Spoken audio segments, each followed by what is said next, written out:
Title Update 2 is almost upon us, and that's very exciting.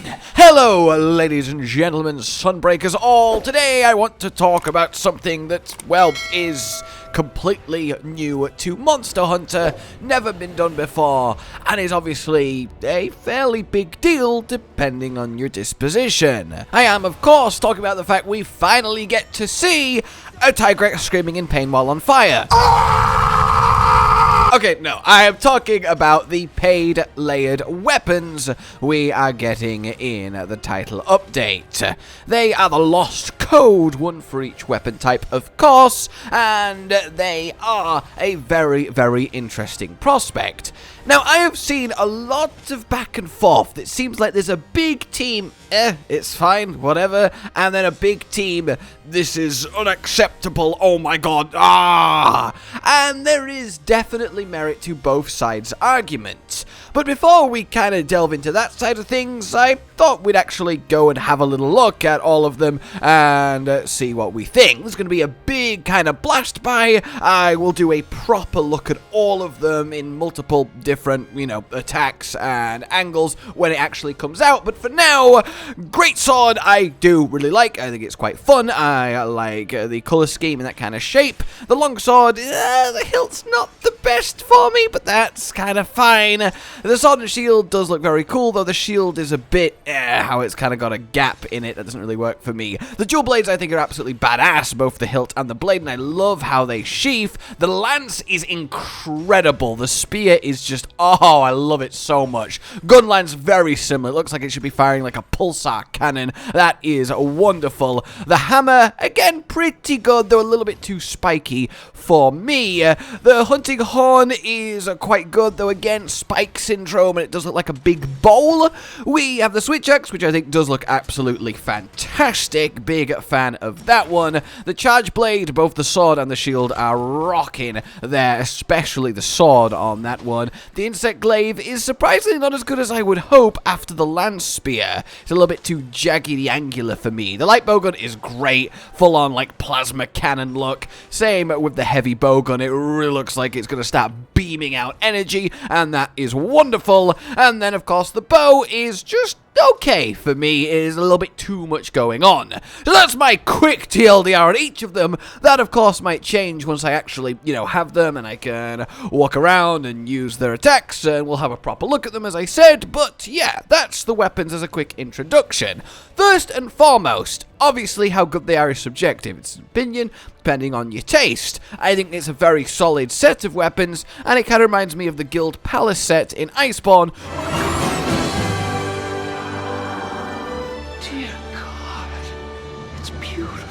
But a sort of futuristic techie. Now, the Guild Palace is an interesting thing to bring up. It was a weapon, one per class, that we got from an event quest, instead of, obviously, as a layered DLC. And that's kind of interesting, and is one of the main points I have seen, is surely these would be better as event quest rewards. And yeah, I mean, it's hard to deny that is the case. Everything would be better if it just got handed to you, but that's kind of a reductive statement. It is much more proper to actually analyze what's going on here before making it. I would also kind of put in the addendum that I don't think it's bad that they are a DLC either. Now, there is the slippery slope argument, and I don't think that's a necessarily good argument. Just because one thing happens doesn't mean another will. Just because there's paid weapons now doesn't mean in 5 years we'll be paying to increase our hunt energy to go on more than 5 hunts a day. That's just not gonna happen. Capcom are not that kind of company, and they have proven time and time again in the last 10 years or so that they really do value, well, at the end of the day, the customer satisfaction, because that ultimately is what generates such goodwill that makes Monster Hunter and their other properties too do so well, especially in recent years. They're not blind or unaware to the fact that if they keep pushing this envelope, and again, there's no reason to believe that they will, layered armor sets have been a thing forever in paid DLC form, and they have been fine. Weapons aren't really that different. It's still just a skin. Obviously, the second any statistics are involved, or power enhancements, or anything that changes actual gameplay, then there is a huge problem. But that is a big jump. It's not like it's one itty-bitty step away. That is a colossal gulf of a leap that would make no sense. Don't get me wrong, Monster Hunter as a game, its mechanics, its systems, would be primed for having loads of power, convenience, and general gameplay paid DLC, but they're not going to shoot themselves in the foot. They're not going to shoot themselves in the reputation. They're not going to shoot themselves in the sales figures. Monster Hunter players are very, very outwardly spoken and very fanatically into this series.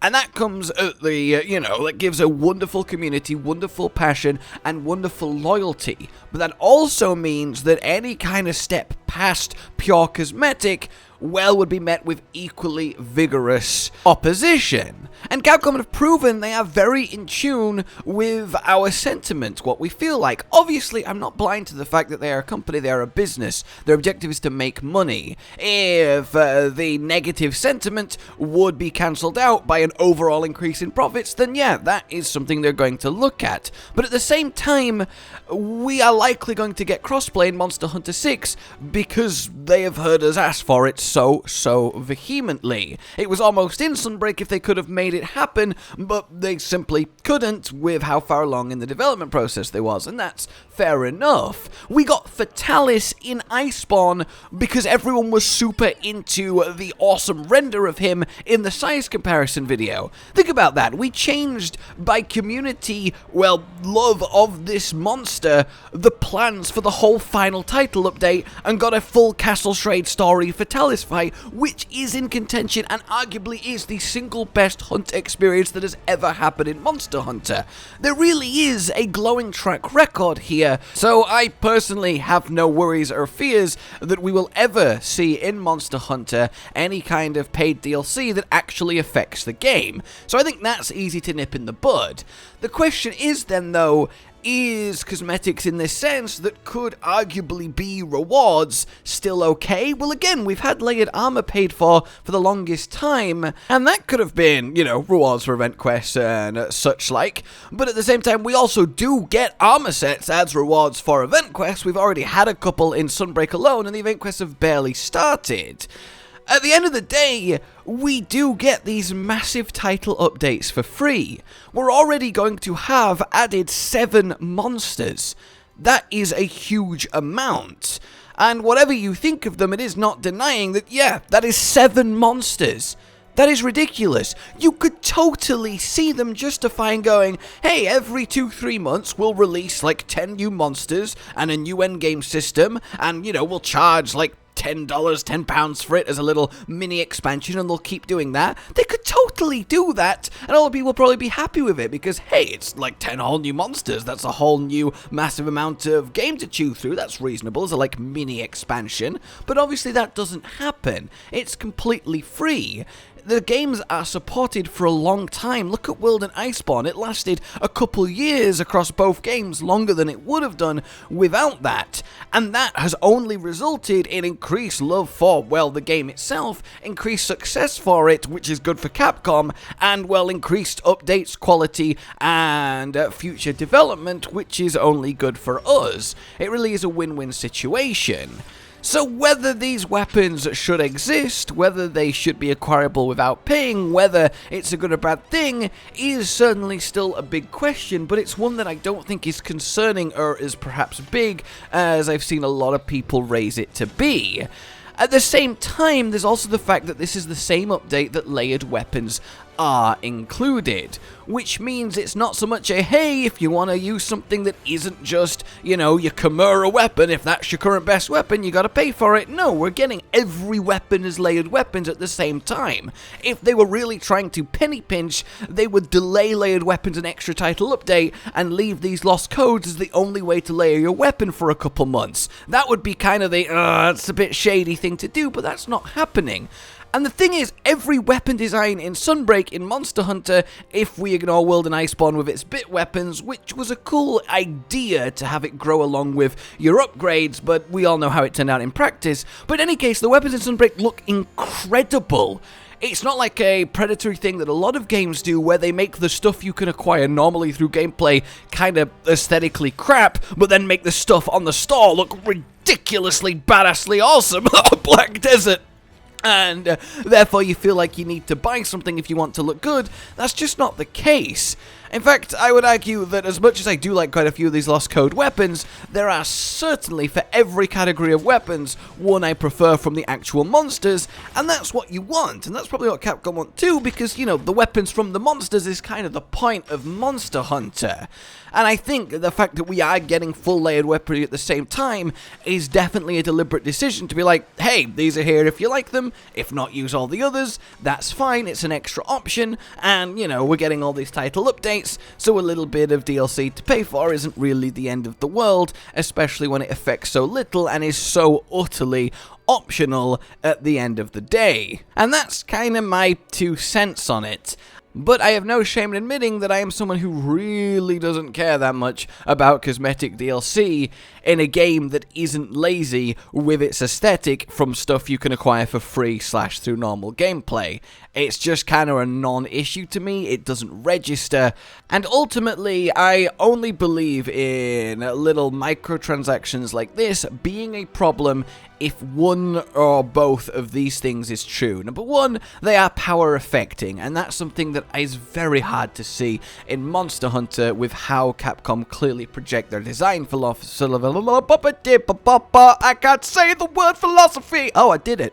And number two is if the paid cosmetics are so inordinately better than everything you can get for free that you're kind of feeling like you have to buy them if you ever want to look good, then that's a problem too. But Monster Hunter is not struggling for insanely badass weapon and armor designs in spades. So until either of those things changes, combined with getting constant massive amounts of major free content, I think there is quite literally zero issue with this. Obviously, going forward in the future, if any of those things changes, well, that's a different conversation. But bottom line, it's basically nothing to worry about. Though I would love to know what you guys think of that, and of course there is a lot of ways to talk about this, and I would love you guys to do just that. For now though, like if you enjoyed this, subscribe and hit the bell for more, consider supporting the future of this channel on Patreon down below, and until we meet again, a goodbye.